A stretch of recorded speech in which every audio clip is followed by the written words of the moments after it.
is the Sonic the Hedgehog trilogy able to make critically and financially successful movies while other video game adaptations struggled? Well, I think what you're seeing over the last 5 years is that Hollywood, these TV studios are starting to crack the code.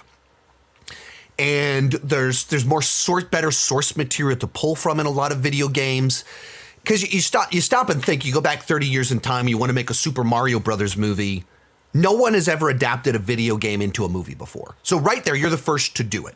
And you're adapting a game that has this much plot. It's like a guy running and jumping on these mushroom head things. He jumps on a flagpole, slides down, and then a princess like waves out of a castle and disappears. Like, what's the plot? Like, what do you do with that? And so the video games for a very long time were thin on plot because of the limitations of the technology. And so if you're limited on plot, you're limited on character, things like that. Well, enough years go by and the mythology and stories of video games gets more robust. And there's more to pull from. There's actual stories that can be adapted, and there's actual characters that people connect with. So then it's, how do you translate this? How do you pull it from here to over here in a way that makes sense in a movie format? It's not in most video, like Sonic the Hedgehog, guy running through big circles, picking up rings, and then runs past a flag. Like, it's not immediately obvious what a movie is for that. So you have to figure out, how do you adapt these things? How do you find the must-haves? Find the things people actually care about and translate those over and fill in the gaps with things that people don't mind. And with Sonic, at first it seemed like they failed that test. It's well documented that the first trailer that they put out, they redesigned the look of Sonic and people slapped their hand and they went, no, that's not Sonic. He looks wrong. And they went, okay, Sonic needs to be video game accurate. Let's add that to the list. And so then by the time we watch the movie, the movie's not about him running through loop-de-loops picking up rings. The story is a road trip movie of him on Earth, battling Robotnik, who's kind of reimagined as this human on Earth. That's a lot of changes, but people connected with the movie because they felt like they got the character right, they got the attitude right, they got the fun right. And so, okay, yeah, you filled in the gaps with a road trip plot on Earth, but I liked what you did with Sonic. So that's really what mattered. And then the second one had more characters and was truer to the video games, and even more so with the third film. And so they found the right things that needed to be there and locked those in. And people were willing to forgive that the plot is not Sonic running through loop-de-loops. And no one cared, really, because you realize you don't actually want a movie of him running through loop-de-loops. That would be a very boring movie, 2 hours of him running through loop-de-loops. But it's tough to figure out the tone, the vibe, what matters. That's why it took so long for the superhero genre to really take off.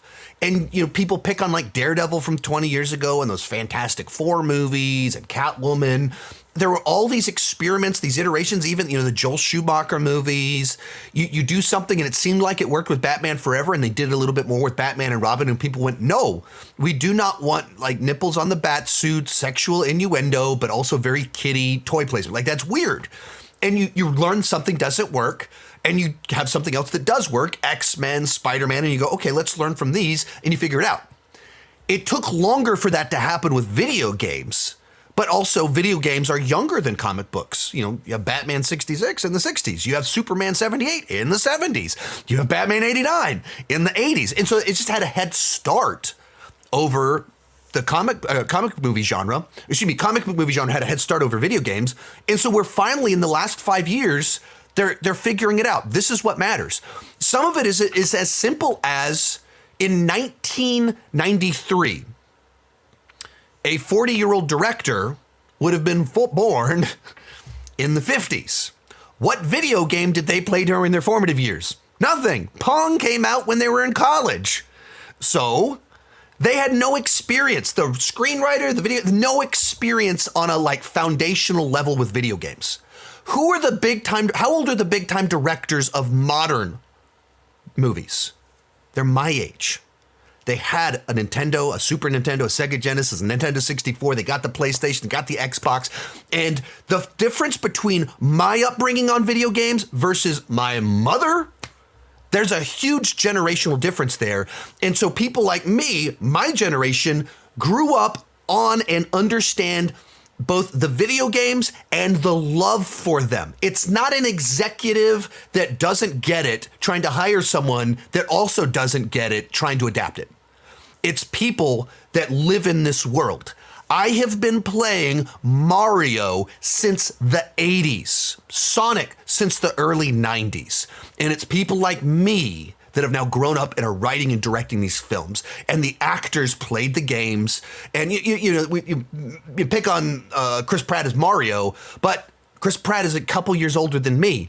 Like, he had a Nintendo. He grew up on Mario. He gets it. Has that, like, the same passion that you have, he has, and he's passing that on to his kids. I think that makes such a huge difference of just understanding the right way to bring people in, that it's not just that you want it made by the fans. They have to also be a filmmaker. But having someone that actually gets it makes a huge difference. And they didn't have that for a long time. Even like Fallout, you have Jonathan Nolan is like, I love the Fallout games. I played those all the time. And so it's like, that's normal now that grown-ups play video games, even new video games.